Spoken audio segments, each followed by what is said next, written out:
সুষ্ঠু নির্বাচন হলে নিজ এলাকা থেকে এমপি নির্বাচিত হবেন অভিনেতা শাহরিয়ার নাজিম জয়। জয়ের দাদা মুসলিম লীগের হয়ে এলাকার 3 বারের এমপি ছিলেন বলেও উল্লেখ করেন তিনি।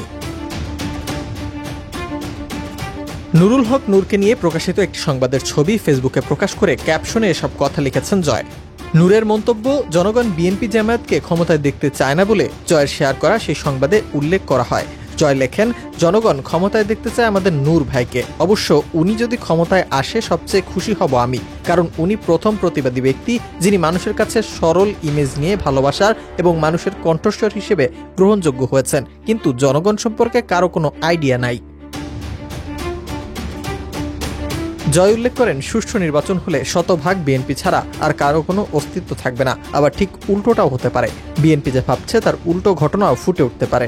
এবং এ কথাও বলে দিলাম, আমার এলাকায় আমি যদি এমপি প্রার্থী হই তাহলে সব দলের সবার জামানত বাজেয়াপ্ত হবে, অবশ্যই সুষ্ঠু নির্বাচন হলে। আর 16 বছরের মতো নির্বাচন হলে আমার জামানত বাজেয়াপ্ত হবে।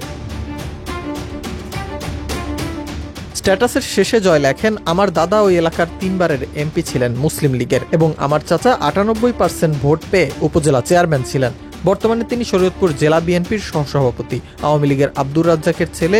ভোটে দাঁড়াবার আগে আমার দাদিকে সালাম করতেন, আব্দুর রাজ্জাকও সালাম করতেন, বিএনপির কিরণও সালাম করতেন। এই সালাম ছাড়া কেউ আগাতে পারতেন না। আমাদের অনুমতি ছাড়া ওই এলাকায় কেউ এমপি হতে পারেন না, এটাই বাস্তবতা।